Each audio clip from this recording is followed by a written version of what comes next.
जय हिंद साथियों।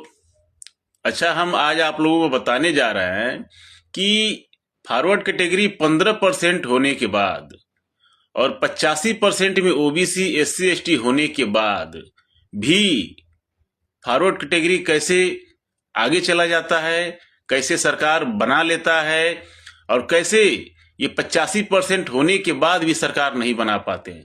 इसका मुख्य रीजन जानते हैं क्या है? इसका मुख्य रीजन यह है कि जो 15% जातियां हैं वो बुद्धिजीवी जातियां हैं। 15% में आप लोगों को पता ही है फॉरवर्ड कैटेगरी आती है, ब्राह्मण है, क्षत्रिय है। तो जितने भी ये फॉरवर्ड कैटेगरी में आते हैं ये बुद्धिजीवी जातियां हैं। और जो 85% में है इसमें एक दो जातियों को छोड़ दिया जाए तो बाकी के सभी जातियां क्या है? गुलाम जातियां हैं। ये 5000 सालों से, हजारों हजारों सालों से इनके बाप दादा पूर्वज सब गुलाम रहे हैं। कभी अंग्रेजों के गुलाम रहे हैं, कभी क्षत्रियों के गुलाम रहे हैं, कभी ब्राह्मणों के गुलाम रहे हैं, कभी सामंतियों के गुलाम रहे हैं। तो इनके रगों में गुलामी का खून आज भी दौड़ता है। ये चाह कर भी कभी आजाद नहीं हो सकते हैं। ये लोग कभी भी अपने हक की बात नहीं करते हैं। ये जितने भी ओबीसी के गुलाम हैं, जितने भी एससी के गुलाम हैं, जितने भी एसटी के गुलाम हैं, आप लोगों को अच्छी तरह से पता होगा कि मैं किसके बारे में बात कर रहा हूं। ओबीसी में कौन कौन सी जातियां हैं जो गुलाम प्रवृत्ति की हैं, सबको पता है। ये कहने की जरूरत नहीं है। और जो लोग ये वीडियो देख रहे हैं पूरे भारत में ये सबको पता होगा कि किसके अंदर गुलामी का खून दौड़ रहा है और किसके अंदर क्रांतिकारी का खून दौड़ रहा है। तो जो जो लोग अपने हक की बात को छोड़कर पंडित जी के हक की बात करते हैं, बाबू साहब के हक की बात करते हैं, वे लोग गुलाम प्रवृत्ति के लोग हैं जो खुद कभी आगे नहीं बढ़ना चाहते हैं। वे लोग दूसरों को आगे बढ़ाना चाहते हैं। वो खुद कभी राजा नहीं बनना चाहते हैं, दूसरों को राजा बनाना चाहते हैं। उनका लड़का यूनिवर्सिटी में पढ़ेगा कि नहीं पढ़ेगा इससे मतलब नहीं है, लेकिन पंडित जी का लड़का यूनिवर्सिटी में पढ़ना चाहिए, बाबू साहब का लड़का यूनिवर्सिटी में पढ़ना चाहिए। अपना लड़का भोसड़ के खुद क्या मांग रहा है? भीख मांग रहा है। हाँ, लेकिन हमें अपने लड़के की फिक्र नहीं है, हमें दूसरे के लड़के की फिक्र है। तो ये जितने भी गुलाम प्रवृत्ति के लोग हैं ना, ये लोग क्या सोचते हैं कि जब भी इनको कोई ओबीसी का थोड़ा बुद्धिजीवी जाति जाकर जब इनको समझाता है कि भाई अपने हक की लड़ाई लड़ो, अपने अधिकारों के लिए लड़ाई लड़ो, अपने अधिकारों को जानो, तब इनको क्या होता है? समझ नहीं आता है। जानते हैं सब क्या कहते हैं? सब ताक सारे तेज समझे भी हमरा के, तोर इतना बुद्धि हो गई। हाँ, लेकिन वही बात जब 15% में से निकलकर एक पंडित जी आकर समझाते हैं तो इन गुलामों को तुरंत समझ में आ जाता है। आप लोग गांव में देखे होंगे जब ग्राम पंचायत का चुनाव होता है, प्रधानी का चुनाव होता है ना, तो हर गांव में 2 घर, 4 घर, 10 घर, चाहे पंडित जी हो और चाहे बाबू साहब हो, लेकिन उस गांव में 100 घर, 200 घर ओबीसी का है और एससी का है, एसटी का है। लेकिन अगर ओबीसी में से कोई एक बिरादरी खड़ा हो जाता है और जाकर वोट मांगता है ना, तो ये लोग साले उसको वोट नहीं देते हैं सब। लेकिन जब पंडित जी आकर कहते हैं ना, तो जी मालिक कह के और उनको वोट देते हैं सब। तो ये गुलाम प्रवृत्ति के लोग हैं। और जब तक धरती पर ऐसे गुलाम रहेंगे तब तक 15% वाले अपनी सरकार बनाते रहेंगे। आखिर क्या कारण है कि आज यूजीसी पे 15% वाले क्या डायलॉग मार रहे हैं कि हम लोग सरकार बदल देंगे? हाँ, किस गट्स पे कह रहे हैं लोग?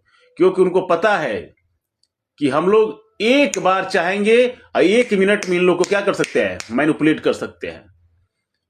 क्योंकि इनको रगों में शुरू से ही गुलामी के खून दौड़ रहा है। ये शुरू से ही गुलाम रहे हैं और आज भी गुलाम है।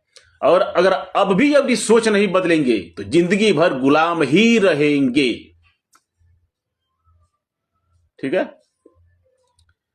तो जितने भी ये पिछलग्गू जातियां हैं जो अपने अधिकारों को छोड़कर दूसरे के अधिकारों की बात करते हैं, जब तक ये धरती पे जीवित रहेंगे तब तक हमारे देश में कुछ भी नहीं हो सकता है। तब तक ओबीसी, SC ST कभी भी आगे नहीं बढ़ सकता है, क्योंकि ये कभी भी अपने हक की बात नहीं करते हैं। ये हमेशा फॉरवर्ड कैटेगरी के हक की बात करते हैं। और देखिएगा, मैं बता रहा हूं फिर से आप लोगों से कि यूजीसी का बिल अगर लागू हो भी गया तो क्या हो जाएगा।